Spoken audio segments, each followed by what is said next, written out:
Percy Jackson and the Lightning Thief. Chapter 17. We Shop for Waterbeds. It was Annabeth's idea. She loaded us into the back of a Vegas taxi as if we actually had money, and then told the driver, "Los Angeles, please." The cabbie chewed his cigar and sized us up. "That's 300 miles. For that, you gotta pay up front."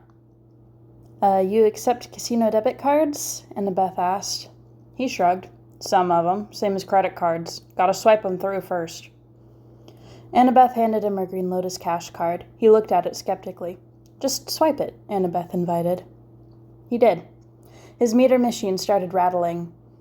The lights flashed, and finally an infinity symbol came up next to the dollar sign. The cigar fell out of the driver's mouth. He looked back at us, his eyes wide. "Where to in Los Angeles, Your Highness?" "The Santa Monica Pier." Annabeth sat up a little straighter. I could tell she liked the "Your Highness" thing. "Get us there fast and you can keep the change." Maybe she shouldn't have told him that. The cab speedometer never dipped below 95 the whole way through the Mojave Desert. On the road, we had plenty of time to talk. I told Annabeth and Grover about my latest dream, but the details got sketchier the more I tried to remember them. The Lotus Casino seemed to be a short circuit in my memory.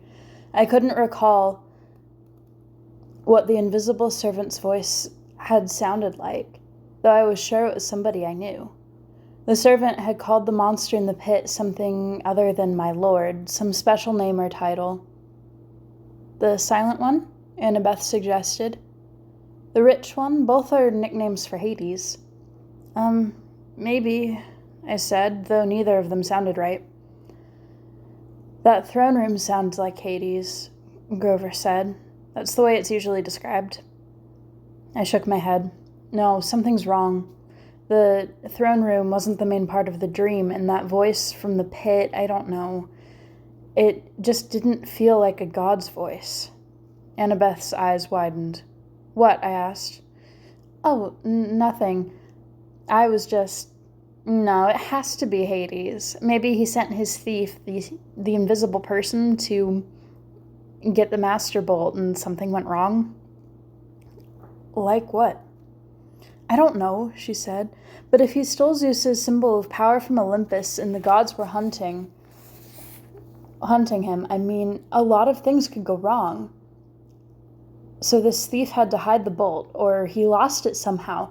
Anyways, he failed to bring it to Hades, and that's what the voice said in your dream, right? That he failed?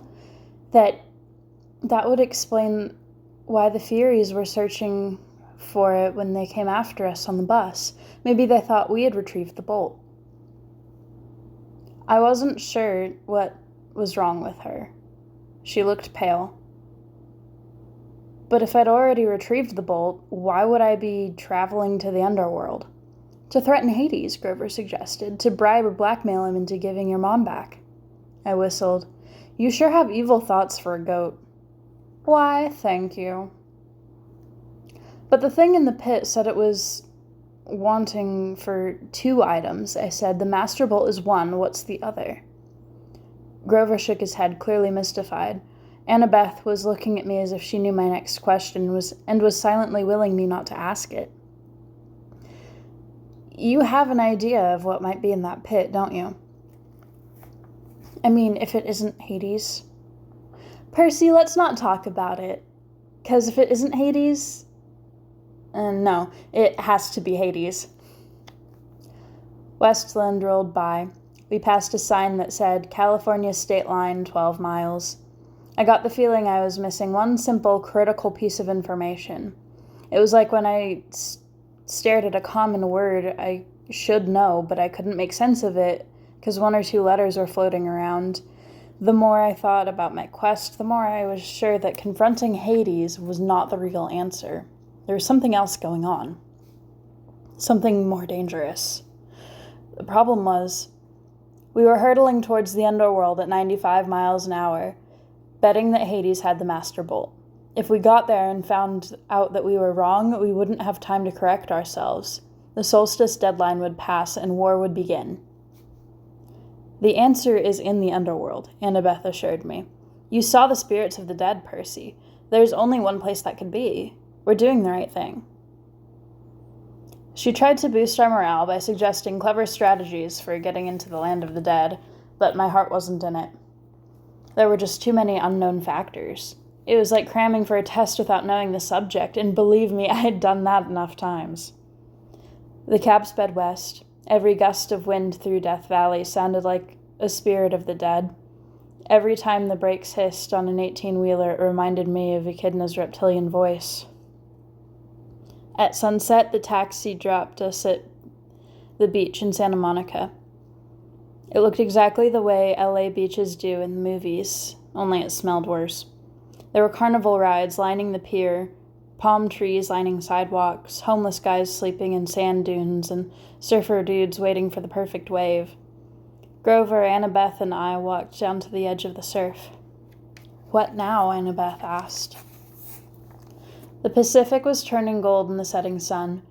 I thought about how long it had been since I stood on the beach in Montauk on the opposite side of the country, looking out at a different sea. How could there be a God who could control all of that? What did my science teacher used to say? 2/3 of the Earth's surface was covered in water. How could I be the son of someone that powerful? I stepped into the surf. "Percy?" Annabeth asked. "What are you doing?"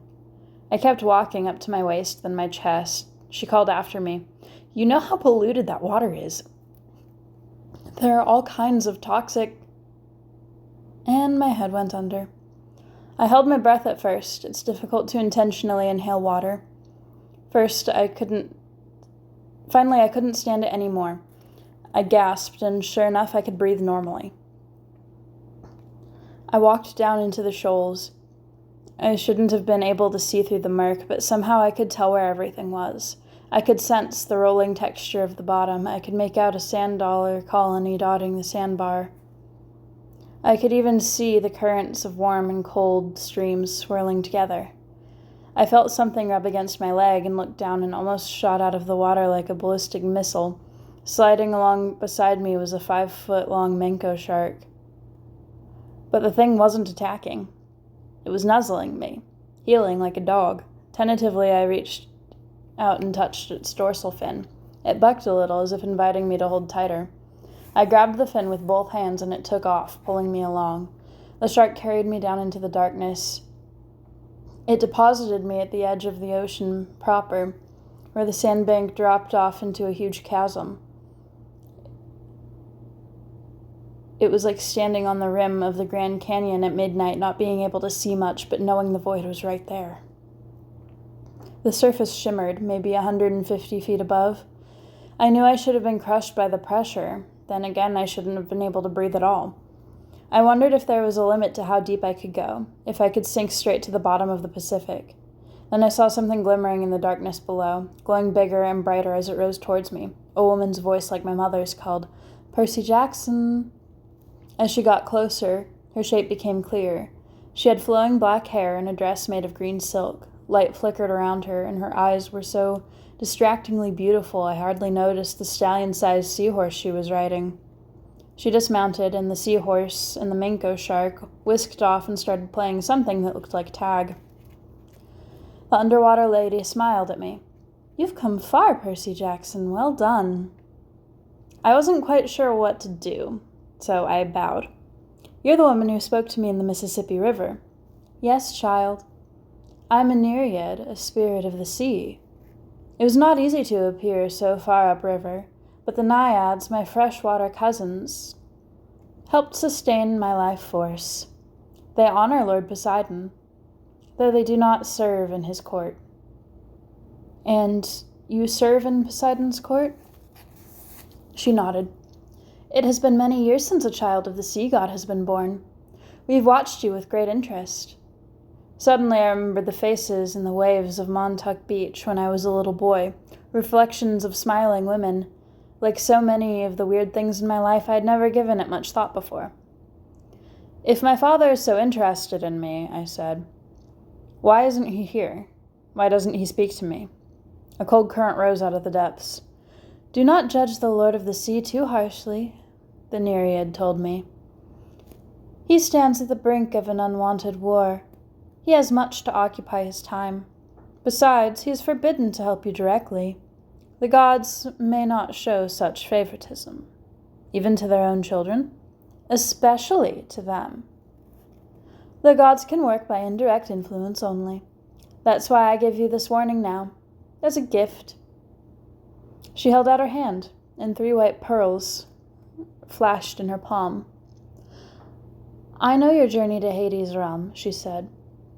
Few mortals have ever done it and survived. Orpheus, who had his great music skill, Hercules, who had great strength, and Houdini, who could escape even the depths of Tartarus. Do you have these talents? No, ma'am.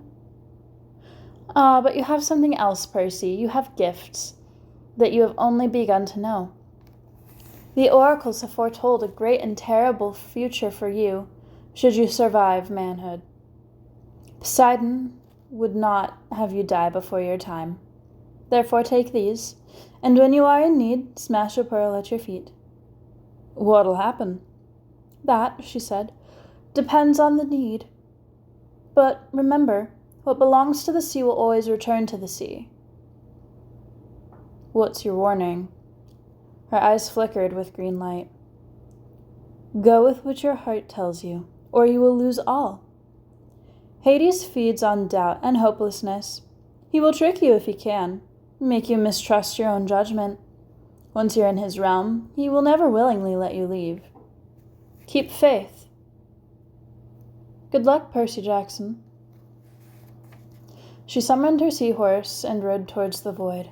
Wait, I called, at the river. You said not to trust the gifts. What gifts? Goodbye, young hero, she called back, her voice fading into the depths. You must listen to your heart. She became a speck of glowing green and then was gone. I wanted to follow her down into the darkness. I wanted to see the court of Poseidon, but I looked up at the sunset darkening on the surface. My friends were waiting. We had so little time. I kicked up towards the shore. When I reached the beach, my clothes dried instantly. I told Grover and Annabeth what had happened, and I showed them the pearls. Annabeth grimaced. No gift comes without a price. They were free. No, she shook her head. There is no such thing as free lunch. That's an ancient Greek saying that translates pretty well into American. There will be a price, you wait. On that happy thought, we turned our backs to the sea. With some spare change from Aries' backpack, we took the bus to West Hollywood. I showed the driver the underworld address slip I had taken from Auntie M's Garden Gnome Emporium, but he'd never heard of DOA recording studios. You remind me of somebody I saw on TV, he told me. You a child actor or something? Yeah, stunt double for a lot of child actors. Oh, that explains it. We thanked him and got off quickly at the next stop. We wandered for miles on foot, looking for a DOA. Nobody seemed to know where it was. It didn't appear in the phone book. Twice we ducked into alleys to avoid cop cars. I froze in front of an appliance store window because a television was playing an interview with somebody who looked very familiar. My stepdad, Smelly Gabe. He was talking to Barbara Walters. I mean, as if he were some kind of huge celebrity. She was interviewing him in our apartment in the middle of a poker game, and there was a young blonde lady sitting next to him, patting his hand. A fake tear glistened on his cheek. He was saying, Honest Mrs. Walters, if it wasn't for Sugar here, my grief counselor, I'd be a wreck. My stepson took everything I cared about, my wife, my Camaro. I'm sorry, I'm having trouble talking about it. Well, there you have it, America, Barbara Walters turned to the camera. A man torn apart, an adolescent boy with serious issues. Let me show you again the last known photo of this troubled young fugitive taken a week ago in Denver. The screen cut to a grainy shot of me, Annabeth, and Grover standing outside of the Colorado diner talking to Aries. Who are the other children in this photo? Barbara Walters asked dramatically. Who is the man with them? Is Percy Jackson a delinquent, a terrorist, or perhaps the brainwashed victim of a frightening new cult? When we come back, we chat with the leading child psychologist. Stay tuned, America. Come on, Grover told me. He hauled me away before I could punch a hole in the appliance store window. It got dark, and hungry-looking characters started coming out on the streets to play. Now, don't get me wrong, I'm a New Yorker. I don't scare easy, but LA had a totally different feel from New York. Back home, everything seemed close. It didn't matter how big the city was, you could get anywhere without getting lost. The street pattern and subway made sense. There was a system to how things worked. A kid could be safe as long as he wasn't stupid. LA was not like that. It was spread out, chaotic, hard to move around. It reminded me of Ares. It wasn't enough for LA to be big, it had to prove it was big by being loud and strange and difficult to navigate, too. I didn't know how we were ever going to find the entrance to the underworld by tomorrow, the summer solstice. We walked past bums and street hawkers who looked at us like they were trying to figure out if we were worth the trouble of mugging. We hurried past the entrance of an alley, and a voice from the darkness said, "Hey, you." Like an idiot, I stopped. Before I knew it, we were surrounded. A gang of kids had circled us, 6 of them in all, with expensive clothes and mean faces, like the kids at Yancey Academy, rich brats playing at being bad boys. Instinctively, I uncapped Riptide. When the sword appeared out of nowhere, the kids backed off, but their leader was either really stupid or really brave because he kept coming at me with a switchblade. I made the mistake of swinging. The kid yelped, but he must have been 100% mortal because the blade harmlessly passed right through his chest. He looked down. What the... I figured I had about 3 seconds before the shock turned to anger. "Run," I screamed at Annabeth and Grover. We pushed 2 kids out of the way and raced down the street, not knowing where we were going. We turned a sharp corner. "There," Annabeth shouted. Only one store on the block looked open, its windows glaring with neon. The sign above the door said something like Krusty's Waterbed Palace. It doesn't sound like a place I'd ever go except in an emergency, but this definitely qualified. We burst through the doors and ended up right beside a waterbed and ducked. A split second later, the gang of kids ran past outside. "I think we lost him," Grover panted. A voice behind us loomed. "Lost who?" We all jumped. Standing behind us was a guy who looked like a raptor in a leisure suit. He was at least 7 feet tall, with absolutely no hair. He had gray, leathery skin, thick-lidded eyes, and a cold, reptilian smile. He moved towards us slowly, but I got the feeling he could move fast if he needed to.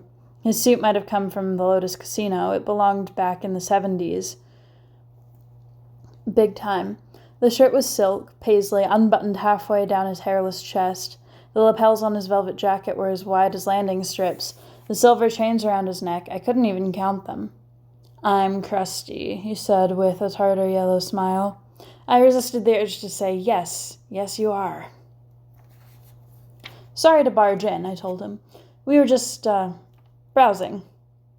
"You mean hiding from those no-good kids," he grumbled. "They hang about every night. I get a lot of people in here thanks to them. Say, you want to look at a waterbed?"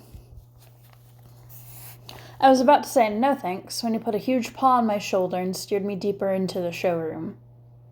There was every kind of waterbed you could imagine. Different kinds of wood, different patterns of sheets, queen-sized, king-sized, emperor of the universe sized. "This is my most popular model." Krusty spread his hand over a bed covered with black satin sheets, with built-in lava lamps on the headboard. The mattress vibrated so it looked like an oil-flavored jelly. "Million hand massage," Krusty told us. "Go on, try it." "Shoot, take a nap. I don't care. No business today anyways." I said, "I don't think..." "Million hand massage," Grover cried and dove in. "Oh, you guys, this is so cool." "Mm-hmm," Krusty said, stroking his leathery chin. Almost. Almost what? I asked. He looked at Annabeth. Do me a favor and try this one over here, honey. Might fit. Annabeth said, but what? He patted her reassuringly on the shoulder and led her off to the Safari Deluxe model with teakwood lions carved into the frame and a leopard pattern comforter. When Annabeth didn't want to lie down, Krusty pushed her. Hey, she protested. Krusty snapped his fingers. Go. Rope sprang from the side of the bed, lashing around Annabeth and holding her to the mattress. Grover tried to get up, but Rope sprang from the black satin bed too and lashed him down. Not cool, he yelled, his voice vibrating from the million-hand massage. Not cool at all. The giant looked at Annabeth and then turned towards me and grinned. Almost, darn it. I tried to step away, but the hand shot out and clamped around the back of my neck. Whoa, kid, don't worry. We'll find you one in a sec. Let my friends go. Oh, sure I will, but I gotta make them fit first.